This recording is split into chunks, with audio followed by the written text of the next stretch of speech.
Hello and welcome to a very, very special edition of the podcast. This is the Doddie Aid 2023 preview podcast. My name is Bruce Aitchison and I'll be your host, and I'm excited to be back for what is my third Doddie Aid, and hopefully you're returning. And if not, if this is your first one, welcome. It is so good to have you as part of this. At the moment, at current count, you are one of, I think, 13,000 people that has signed up. If you haven't signed up, join us, because our target is 50,000 sign-ups. Now, Doddie Aid needed someone to create that all-seeing deity that sits above us and looks after us all. The captain of our ship. Please welcome the one and the only, the carnage that is Mr. Rob Wainwright. Rob Wainwright, you absolute superstar on the Isle of Call. Are you there? I am there. Can you see me? See me? I can hear you, but I can't see you. So, Rob, we will just go for it. Rob, how are you? Very good. As you see, you thought I was in a pimp's jacket, but this is my dry robe because I'm just out the water, out the pond, doing some filming with the other half of the Doddie Aid creation team, Ian Fraser, who's been putting together another little bit of footage of me screaming, basically, in some very cold water. So I'm still warming up. You've been relentless over the last long period of time to support the My Name is Doddie Foundation. Rob, where did the Doddie Aid inspiration come from? Very early on, a bottle of whiskey. This was. I can't remember where I was, but I was mulling over, the Doddie situation not long after, the terrible news he had back 6 years ago, and knowing the character that was Doddie, I could see that here was a man who could really inspire people to step out of their comfort zone, to do things in order to change the status of this disease. And we've watched over the last 5-6 years what an incredible job Doddie has done. And now this year, sadly, without him, we gave him an amazing send-off 2 or 3 weeks ago. But the world does feel an awful lot emptier without him. But the torch is still being carried. We continue, and however it started, I've been to. I tell you what happened. I went to one of Doddie's things when he was running the Thistle Suite at Murrayfield before you took over, and we'd done some sort of event, and Doddie made everyone stand up, and he said, "Sit down if you won't pay for one of these pictures of him and use."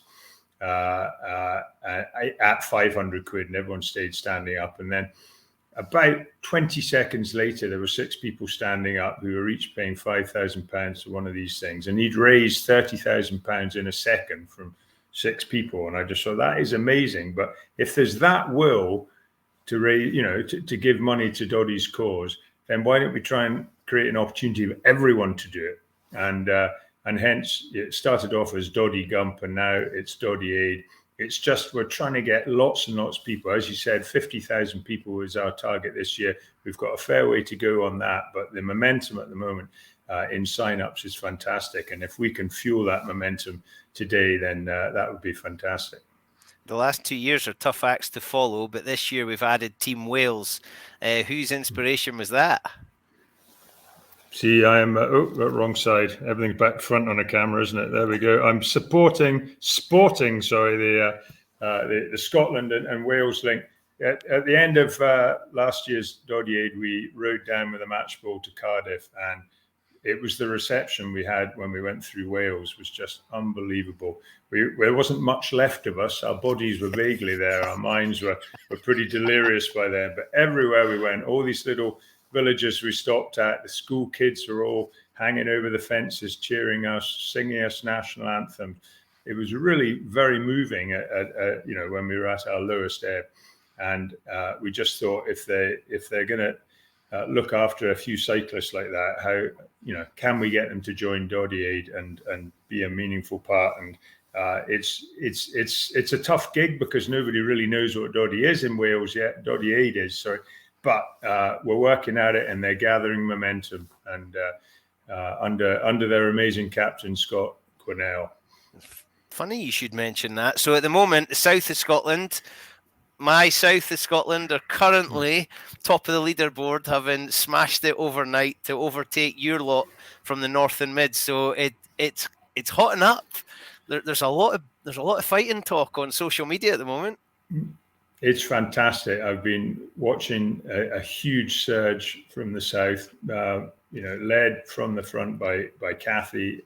Wonderful of her and very brave of her to come on and have a call to arms video. It's not her comfortable natural environment, but she did it to get the South going. And what a result it's had. The South have surged ahead of North and Midlands. Now it's my job and the North and Midlands team to change that and to reverse us back, which is great. It's great to have a challenge. We love it when the leaderboard changes. I reckon at last count, South were 50 people ahead. It was neck and neck last night, and now we're 50 ahead. So I reckon Morven and yourself and Eve Muirhead will be beating the drum to get more people to sign up. Glasgow and Edinburgh are working hard. Sean's working hard with the Barbarians, and Jason Fox and Jim Hamilton are working hard. I hear Austin Healy's now involved, so it's about to get noisy. But Wales, led by the one and only Mr. Scott Quinnell. Now he's a Lions mate of yours, isn't he? Yeah, he's sorry, and that's an alarm. It's my life. Alarms going off everywhere at the moment to remind me I've got to speak to someone else in a second. Scott, very kindly, first person you get in touch with if you want a larger than life character from down in Wales who's going to shout from the rooftops. There's only one man to call, isn't there? And Scott came up here during the last Lions tour in the fan van. Is that what it's called? That's right. Yeah. And he came all the way over on the ferry, and he did some cold water swimming in a pair of trunks while I was in 6 mils of neoprene. And so he's going to be great. He's going to be leading the way on the Doddie Duke, which is the first event for Doddie Aid this year. 1st of January, get out there and splash around, scream a bit in some water. Scott, he'll just take that in his stride. Nice. Well, let's stop talking about him and let's talk to him and bring in the one and the only Welsh and Lions legend, Mr. Scott Quinnell. Hello, sir. Hang on. Oh, I can see you now. I guess a very small screen. Hello, boys. How are you? Captain? Yeah, very good. Great to see you. So, Scott, are you like me when you see Rob Wainwright's name come up on the display on your mobile phone? Does your pulse race and you start to panic? I get all excited. I thought, what does that legend want to speak to me about now? It's absolutely brilliant. We went to the Isle of Coll on the Lions Tour 2001, and it was just the most amazing experience ever. And it was just absolutely wonderful until this big hero of mine, this massive mountain of a back rower who stick his hands and he stick his head anywhere, into racks, into malls, into lineouts, cattle, sheep, it doesn't matter, he'll stick his hands anywhere, you know what I mean? And then he said, come on, we go swimming, I'll show you where the crabs are, I'll show you where the seals are. So off we went. I had my shorts on, and he stuck a full suit of wet gear on, and even he had a hat. That's all I could only see his eyes, and I think it's only the fact that I threw his glasses out of the boat, the fact he didn't put his glasses on as well. So yeah, no, absolute legend. So when I was asked to do this for the great man himself, the great man Doddie, it was my pleasure. I'm not sure how much I'm going to do myself, Mike, because I'm the only one who, you know what I mean, I can't go anywhere. When you talk about miles, the only thing I said, oh, great, I drive loads. He said, no, you can't do it driving. I said, all right, well, how am I supposed to do that? He said, well, you can walk. I said, you can run. I went, no. You can cycle. I went, So I'm going to have to get something that one of the kids can stick on the front of their bike. I'd be like E.T. in the front of the bike. Does that count? Does that count? You can row. You can come rowing. Row? Yes. I'm all right. See, you're all right. You live on an island where you've got sea all around you, right? I live in Monmouthshire, where there's no sea. I live on the top of a mountain. To quote a very famous film, I reckon we'd need a bigger boat for you, Scotty. Yeah. I've heard that somewhere before. Captain, we're going to need a bigger boat. He got effed in half as well. He should have got the boat, didn't he? Yeah. He should have got the boat. So Rob Wainwright recruits you for Wales. So you make some calls. You've got your mate Rupert Moon involved. I see Jamie Balsh is involved. Who else are you beating the drum to get involved? There's loads of Copsey, Gabby, of course, Phil Davis, William Jones. There's loads of people that get involved. It's absolutely fantastic. The more people we can get on board, the better. We stuck on just before 500 for a long time, but I think we're up to about 850 now. So the sooner we can get over that 1,000 mark, the better. So what's the date? The 28th of December. We've got a few days to go. I'm actually going up to North Wales just so I could take a January the 1st dip. So I'm going up to the sea. The sea could not come to me this time. I am going to have to go to the sea. Yeah. So I'll be in there. It's got the clearest waters in the whole. Apparently, where I'm going in Pwllheli, around there, they send the water from there to all the sea worlds around the world. It could be totally made up story from somebody who lives in Quinnell. It could be totally. It's probably a bit like Peckham Springs, right? When Rodney was trying to sell the water from Peckham, it's probably a bit like that. But yeah, I'll be in there January the 1st. I can't wait. Rob, how good is it having guys like Scotty heading up the teams? That's it. Having big, such a big character. It must be sad occasionally, Scott, but I've really seen it. Lions tour like Doddie, you had to really, but they didn't film your, as you know, the way they did with Rob Howley. How did you manage to avoid your tragic news film? Did you just was it all done behind closed doors?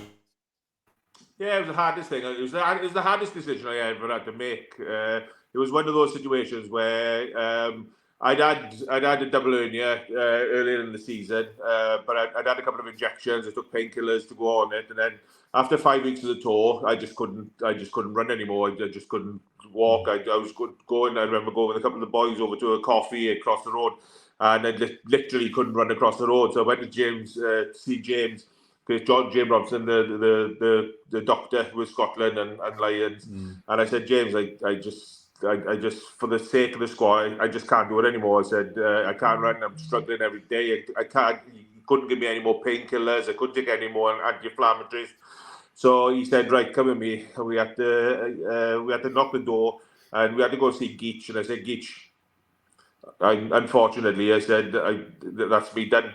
And that's the hardest decision, a rugby decision I've ever had to make, is knock Geach's door and tell him that I got to go home because, wow, I watched that test series that you played in, and one of the great test series, and it was, I was in a caravan down in West Wales. Don't feel too sorry for me. It was a lovely caravan. It had the bar and it had sky and everything in it, right? But I sat there and I thought, you know what could have been? And we got invited to go back, but I was so distraught. I couldn't get on that plane to go back to watch the test matches. It was the toughest. It was the toughest thing I've ever had to deal with. And I've seen Doddie. When his knee got taken away from him, Rob Howley the week after he did his shoulder, but then that made me more determined for the 4-year period to make and play in a test match. When I played in the Gabba in 2001, that was almost a full circle then of disappointment getting to a test match and playing in the test match in the Gabba. So yeah, it was absolutely vital. But it was 97 was almost the last. It was the first professional one, but it was the last one where God, we enjoyed ourselves as well. That's what, you know what I mean? This isn't for the podcast, you know what I mean? It was just absolutely, it was absolutely incredible. And Living with the Lions has gone down as one of the greatest sports documentaries of all time because it was the unknown then. Everybody's doing one now. Amazon, they got one coming out every week, innit? But back in the day, that was the one. And this is what I remember about Doddie, right? And when we had the terrible news, when you phoned me, when I was down at the Millennium Stadium and you told me he passed away, that night I got home and, you know, you're looking at the tributes paid and everything. I will always remember Doddie as the guy sat in that room on Living with the Lions and said, mistaken identity. That's how I remember that's how I remember him. The big man, the humour, the wonderful spirit, my dad's out. You know what I mean? That was him in a team. You know, his quick-wittedness, his ability to make people laugh and just sit back and go, yeah, I know, I'm that good. You know what I mean? He was just brilliant, and that will always be our Doddie. Class. I love it. Rob, I know you've got lots of other people to speak to. Are you able to give us one last rallying call as the man at the very top of this nonsense that we're about to embark on? Who? I missed that. Sorry. I had some connectivity. You said when we came on air that your Wi-Fi was sorted on your island. What a load of shit. What worries me here, Scott, is that heads are going to roll. Like, somebody's going to suffer for this. I tell you who's going to suffer. I'm just looking through the window there into the next room where my son started mucking around on his computer. And that is where all the broadband has gone. So I've moved on to my phone. I'm back. But I don't know what the question was, but I'll answer give us another one anyway. last rallying call before you go and speak to the people that are much more important than me. No, not at all. It is Doddie Aid. It's a participation event, 6 weeks of exercise, any exercise. If it's crawling along your sitting room floor like Scott, or if it's riding thousands of miles like some of the nutters that I know, it doesn't matter. It's the dog walkers. They're our biggest group of supporters. And have you got a dog, Scott? 5 dogs, right? I've got 5 of them. Hell, that's 5. Yeah. Wow. So a kennel. So get out there. And the big thing we've got this year is we've got this league, ability to make up leagues. You can join as many leagues as you can. So form leagues for your family. I've got one for all my family, and then form a league for the Isle of Coll. We've got the Isle of Coll one we're going to be challenging, the Isle of Tiree, the Isle of Mull, the Shetland Islands, the Orkney Islands, the Scilly Islands, and Lundy Island, but I don't think there's many people on that, to try and beat us. We've got 15% of the population of Coll signed up now already. So get those leagues formed up and then get in touch with everyone you know and say, we want to get 5,000 people taking part in Doddie Aid this year and make £1 million for MND research, because that's what it's all about. It's finding a solution to MND, and we can't do the science, but we can fund it. So that's my rallying call. And as soon as we finish this, I'm phoning Doddie Island to get in and sort all the other islands out upstairs. Exactly. I tell you what, look at the map, we're going to beat them up. Exactly. We've only got 190 people to choose from here, so it's not going to be hard to beat us. You know, that's one village up in Shetland. So we're almost certainly going to be down at the bottom of the Island League, the Island Premier League, because we're going to have Premier League. The one I'm particularly fond of is that we're trying to get Ewan McGregor to set up a Jedi League, and we reckon the Jedi League will be very popular, won't it? That could be the Premier League winner, the Jedi League. Or can we get 1,000 miles I have done? Yes. Jump into hyperspace. Exactly. Rob, amazing to see you. Thank you so much for joining us. Thank you. Go and do more crazy things. We'll speak to you soon, my man. Thanks a lot. Thanks, Scott. Thanks, Great Captain. to see you. Cheers, then. Good, Rob. So, tell us the truth. Rob Wainwright, mad scientist, secret agent. What do you reckon? What is it that's all the above? Absolute head the ball. He's brilliant. He's absolutely brilliant. There's only one man who can do this to take on the challenge. You know, they say to him, "You live on an island." Yeah, well, that's fine. Can you do a 500-mile bike ride? Of course I can. You know what I mean? It's only 30 miles around his island. Where does he train? You know what I mean? He's absolutely incredible. There's a time, He- most motorways have a lorry on the inside lane. You get those tracks of lorries that go up. And if you go around the Isle of Col, which we did last year, there's just one tyre mark of bikes that just goes round and round and round. He needs to start going the other way. He does. It'd be great. He's a great man. He's an absolute legend. You know what I mean? And there's nobody better to motivate or stand there. You know what I mean? He's a get up and go sort of type of guy. You're just absolutely incredible. You know, absolutely incredible. And what he's been through in his life. To support Doddie the way that he has and the way that he is, and to have the motivation after the devastating couple of months, with My Name is Doddie, and you know what I mean, with the passing of Doddie, for him to have the spirit and the determination to make this a success is absolutely incredible. That's what mates do. Yeah, no, it's an amazing thing, and you've been rugby league and rugby union, so seeing what Rob Burrows and Kevin Simfield are doing, you'll know more about that world than I do. What are rugby league saying about this situation? Yes, well, it's exactly the same. You know what? I always put at the end of most of my tweets or whatever, a rugby family. Because that's what we are. We're a rugby family. It doesn't matter what happens, who it happens to. We've seen with Doddie, we've seen with Rob. The people coming together. My great mate of mine, Barry McDermott. Be great mates with Rob Burrow, and the things that they're doing for Rob and his family and everything. That was exactly what the family of rugby union have done. So it's just a rugby family. It doesn't matter. Both codes are totally different. I'm lucky enough to play both games. Both games are totally different. You know what I mean? But they're intrinsically set within the rugby family because the values are the same. The people are the same. It's just absolutely incredible.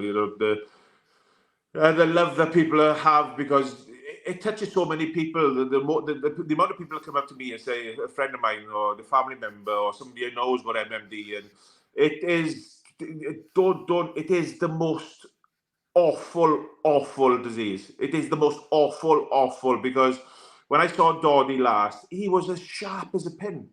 As sharp, he was as funny as he's ever been. His mind was absolutely incredible.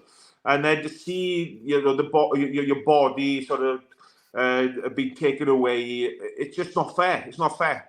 It's what Kathy and the family have been through. This is why Rob does this. This is Bruce. This is why you do it. This is why Sean does it. This is why we sit here now, is because we don't want anybody else to go through this. We don't want, and the amount of money that's been ploughed into the research is getting there. The research is finding things. We are in bits and pieces all the time. And one day, hopefully, we won't have to do this. We won't have to think that January the 1st we're doing Doddie Aid, because there will be a cure. But until then, we got to get off our asses and we got to do something to help the people that are going through it now. Amen. Being in rugby league, did you go ever thinking you'd get to come back to rugby union? No, not at all. 1994, September 1994, I left. I played my last game for Quinnell.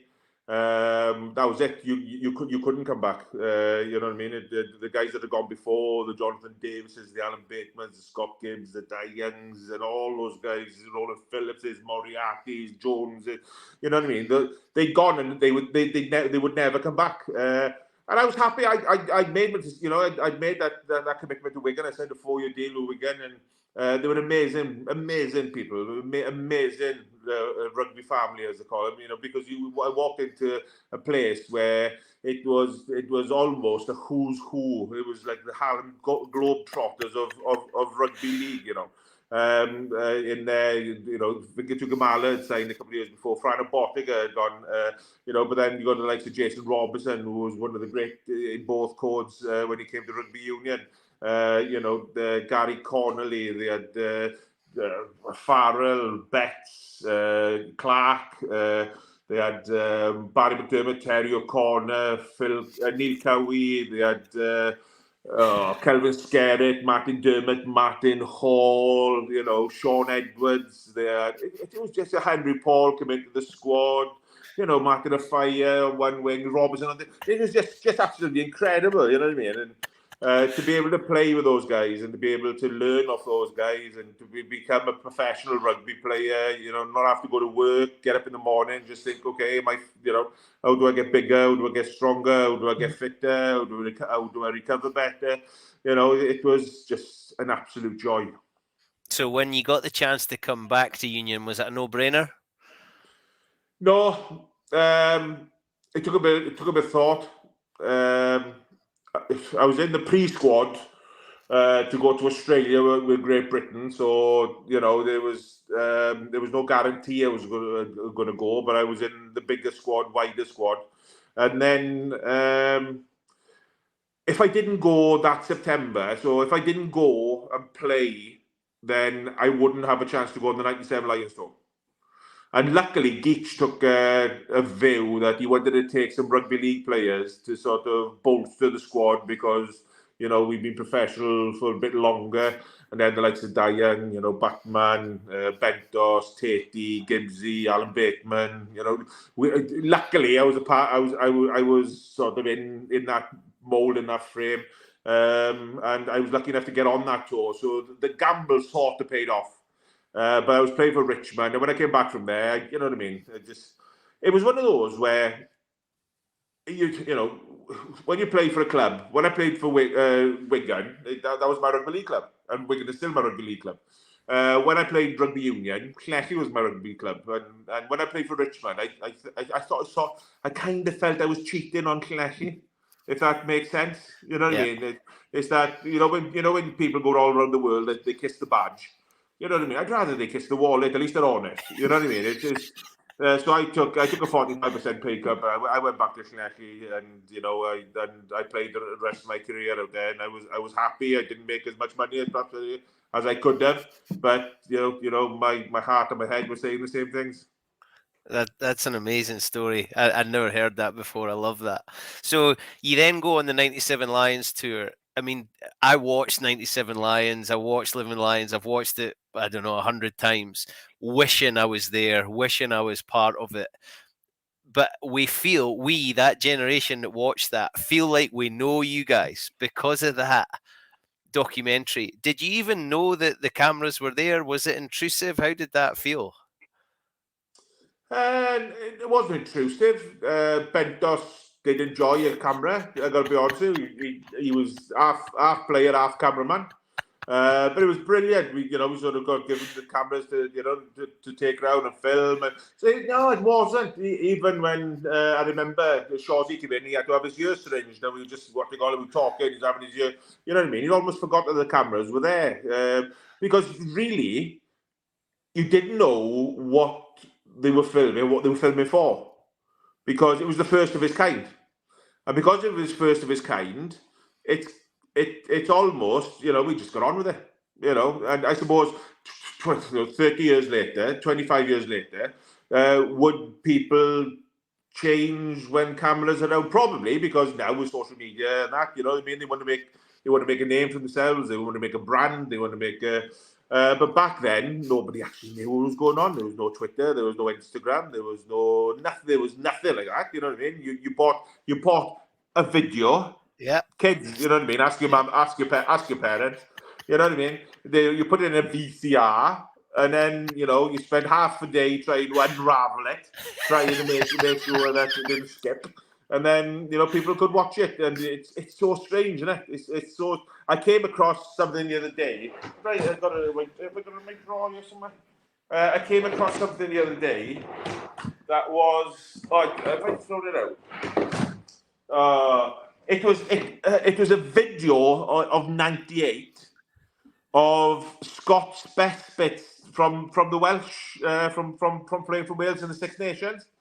And I went, I didn't have a bad year in '98, and it was like 12 minutes long. I went, what? You know what I mean? Really? Really? Probably those are half doubled up as well. Really? You know what I mean? So, yeah. It was, things had changed. And when you look at Living with the Lions, you could see the rawness of it. And I think I think that is one of the best. That's why it'll always be remembered as one of the best. And it looked like you all got on. Now we hear this 4-into-1, and now there's all the mottos, and you went through team building, but at that point, as you said, it was the first pro tour but the last amateur tour. You're mixing with, at that time there was still a lot of English, but there was a far greater representation of the other nations, Scotland especially. How much did you enjoy that bit, getting to know players that you'd be knocking lumps out of, and some that you hadn't because you'd been in league? How much did you enjoy getting to know Doddie Weir, Rob Wainwright, the players from England, the Irish guy? I mean, Keith Wood looks like he was a barrel of laughs and bundle of fun. Was that how it played out for you? Yeah, well, you have a look at when the players come together. You beat the shit out of each other for 4 years just to try to get on the Lions tour. And then in that respect, you know what I mean? You almost, when you come together, when you meet these guys that you're not afraid with, because now they're playing in Europe and they're playing everywhere else now. They see each other. People are playing in different leagues. They sort of, with social media, it's easier to keep in touch with people. And back then, it was, let's make a phone call to somebody, or you sort of met up or you bumped into, and it was just a pleasure just to see these guys, to learn off, the guys that you were around, the older players in the squad, and then when you're one of the older players in the squad, bringing some of the younger guys through. It was just absolutely incredible. It's one of those tours that nobody. It's so special because it doesn't really get replicated anywhere else.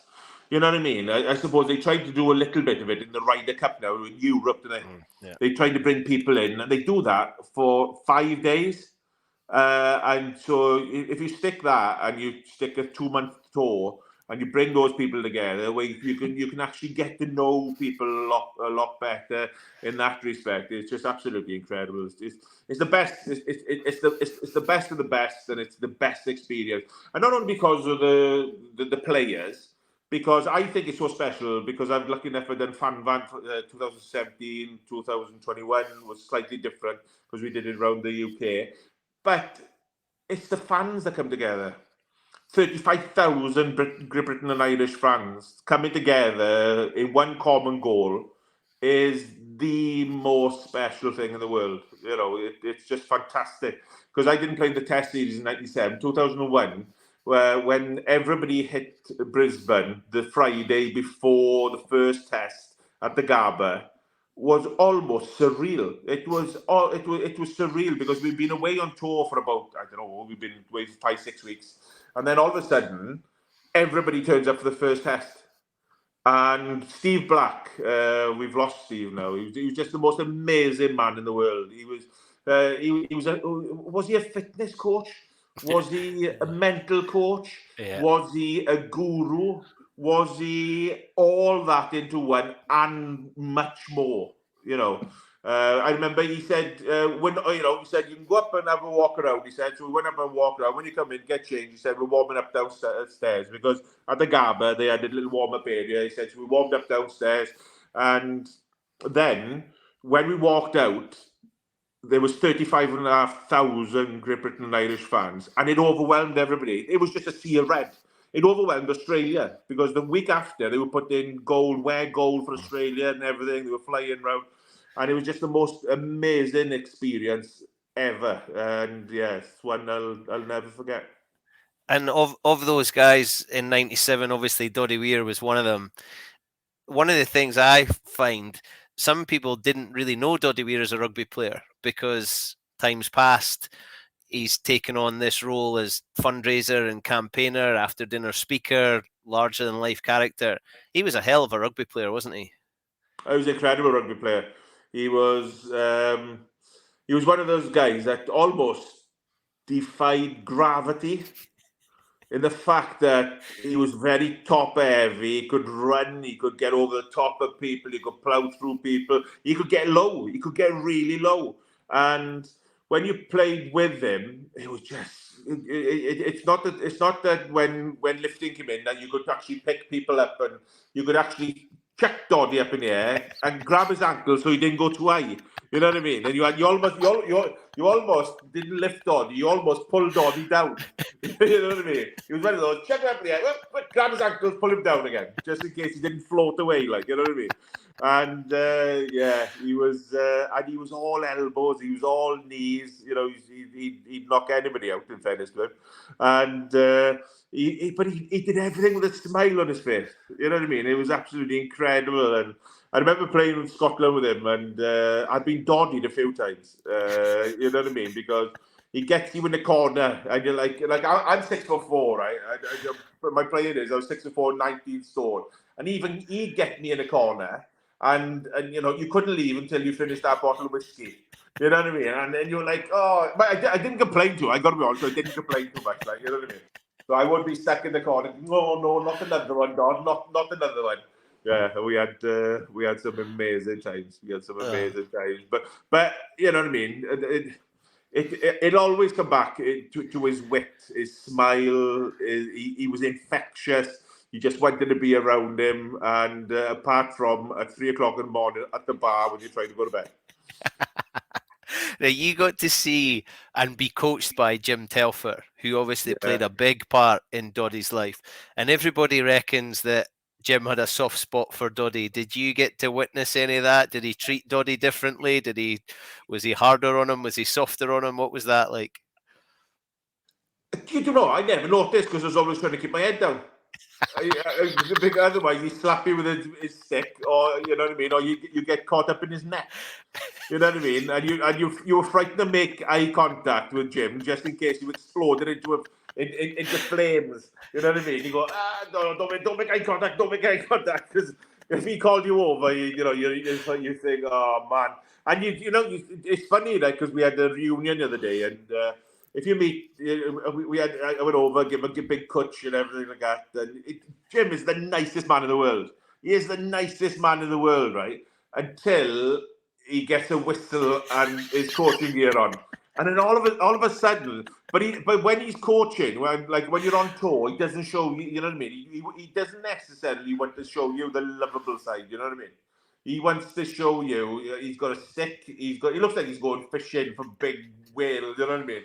And then he's got he get under the net, smack, you know what I mean? And the only thing I'm glad about is that I was a number 8, and my nails aren't too long now because I did 8 being the front of the scrum and he's shouting a ball into them. But yeah, great man. But I never stuck my head above the parapet to see if he was giving Doddie, winks or nods or anything like that. You know what I mean? I love it, Scott. I think I could talk to you all day, but we want to try and target this towards beating the drum. Wales have had a little surge just in the last 24, 48 hours, up to about 850. How do we get more people to sign up? Look, it's new for Wales. It's the first time we've ever had a team. We want to get everybody involved. If you're out there and if you ever met Doddie, then you'll know the passion, the pride that he brought, not only to rugby but to his life as well. And hopefully we can get you involved. And it's 20 quid. This is the most amazing thing that I've ever seen. It's 20 quid. You get a snood. And I was looking for my snood to put on here earlier, right? And it was in my office somewhere. But the kids have been over for Christmas. I think they've nicked it. You know what I mean? Pay £20, get your own snood, right? That's all I'm saying. You get your own snood. It's got a dragon on it and everything. It's absolutely incredible. Look at you. You're showing off now. Nobody's nicked your snood, right? Yeah. So this is the one. So 20 quid. You can walk, you can run, you can crawl, you can cycle, you can paddle, you can swim. You can there's no way. As long as you can move, then you can be a part of it. I'm not going to be the one racking up 30 miles a day on my bike. I'm going to be the one taking my dog for a walk about 1.5 miles, 2 miles, right? But that's all we need. That's all we need. If we get everybody in Wales doing it, it's about 3.5 million people, right? So we can get, just taking the dogs for a walk. The dogs will enjoy it. They love it. You can go for a swim, but you can sign up today, Doddie Aid, and then you click then Wales. Even if you're not Welsh, you can still join Team Wales. Everybody wants a little bit of Welsh in them. Now's your opportunity. Now's your opportunity to get a little bit of Wales inside you. You could be anywhere around the world in Doddie Aid. If you are longing to be a part of Team Wales, sign up today. But I've got to be honest with you, even if you don't want to sign up to Team Wales, you can sign up to any of the Doddie Aid, because that's all we're interested in, is raising money. £20, and that's not going to break the bank. £20, sign up today, and then we'll have a little bit of fun. We'll have a little bit of competition. Hopefully, by the time you get to 6 weeks into middle of February, you're feeling a little better. That's all you've lost is £20 in money, but maybe £10 in other stuff. I won't look like Father Christmas when I finish this, right? So please, please, please sign up today. Get involved. Pick a team, and then you get Rob Wainwright off my back. Amen. And the other thing the snood's good for, Scott, I've only got one chin when I wear my snood. It's very slimming. So it'll take you longer to grow a beard to hide your chin than it will to sign up today and get your snood through the post. So, win-win. But as well, right, honestly, can I just tell you a story about Doddie, right? The last time I saw Doddie, and I told him probably since 2017, I'll tell you two stories about Doddie, right? And we could be here all day. Tuck in, press pause now, go get yourself a cup of coffee, right? You could be in for a long one, right? Get yourself a whiskey, even better, right? If you're watching this in the evening, absolutely. As long as you're not driving, you're absolutely fine, right? So, when Doddie in 2016, he decided then to go on the 2017 Lions tour with Kathy and the boys and his family and his brother and their family, and their most amazing family. They're the loveliest people you'll ever meet. And he phoned me, he said, I'm going on the Lions tour. I was doing the fan van out in New Zealand. We were travelling around. He said, Scott, I got myself a little van. He said, we're coming around. I'll meet you somewhere, right? And I think it was down in Wellington. I get the phone call. I was like, yeah, I think we're down there somewhere. And he said, do you fancy meeting up? I said, where are you? I'm in the campsite. I said, right, I'll be over this afternoon. Right, so we took the van over. I said, we'll stay the night with you. Right. So I pulled the van up. I said to her, I don't want to make a fuss. I don't want to make a fuss, I said. Because I said, love you to bits. I said, that's all I'm going to do. And, because you're out there, I'm going to give you a little hug. We're not going to talk about it. And then we're just going to have a fun time. Right, no problem.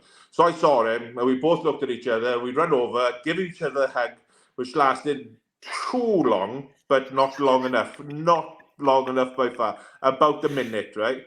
And then we looked at each other in the eye, and we just cried. And then we just sobbed like two children, we did. We just sobbed like two. And we went, oh, we better go for a drink. And then that's what we did.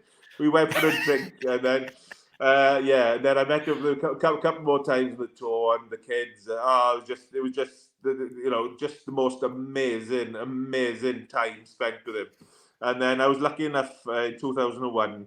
We went down to the lodge where they spent some time down the lodge, and at this time, Doddie was struggling a bit to walk, and so I pulled up. I said, "Catherine, right, I got a couple of bottles of wine and everything," and he said, "Let's go for a pint."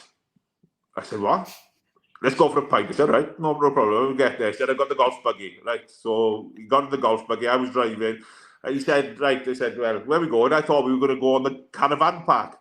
And he said, no. He said, no. He said, up the top of the hill up there. I said, how the hell are we going to get up the top of the hill there in the golf buggy? It's okay. He said, I know people. All right. So we went out there, and he said, turn right. And as I turned right, there was a gate. And he said, you'll have to open the gate. So I opened the gate.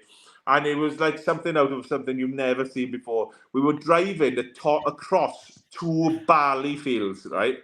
And you could only just see the top of the golf buggy.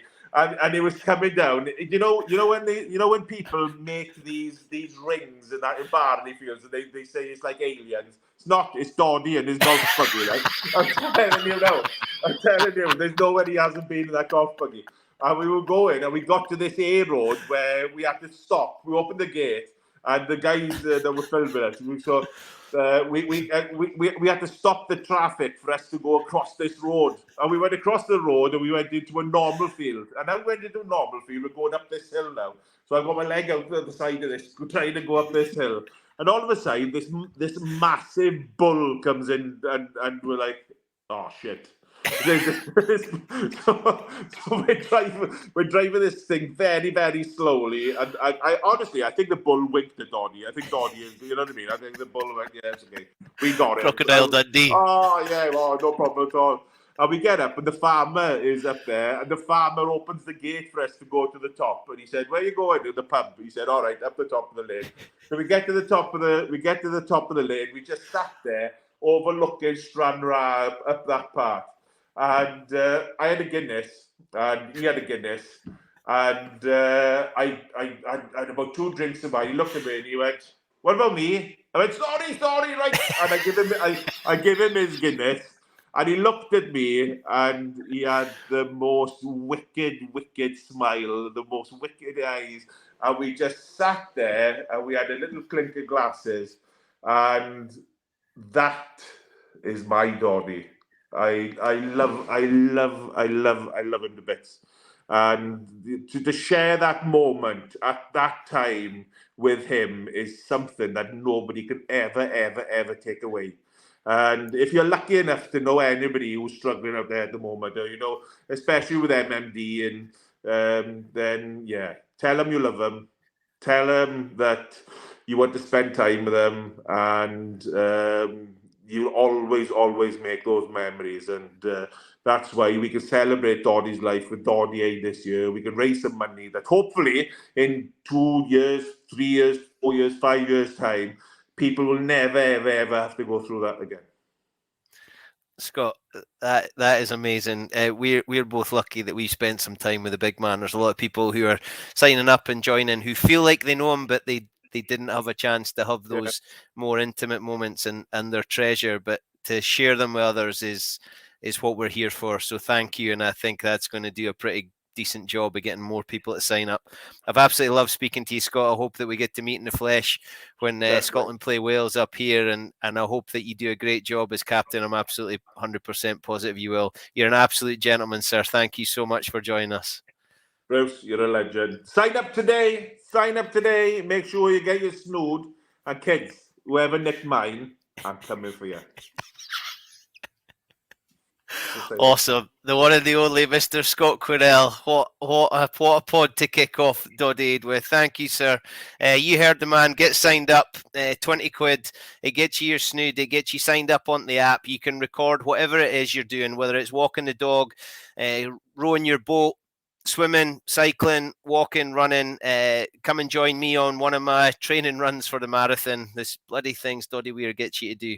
It's all in the name of Doddie Weir and to raise pennies for the My Name is Doddie Foundation to put more money towards finding a cure, because as we keep saying, it's not incurable, it's just underfunded, and we need to put that money into the bank account so that the research can happen, so that scientists can find that cure, and we can help people that are suffering and their families. I hope you've enjoyed this. There will be more. Please stay tuned on all the social media channels. You can follow Doddie Aid. You can follow My Name is Doddie Foundation. We'll be on Happiness is Egg-Shaped.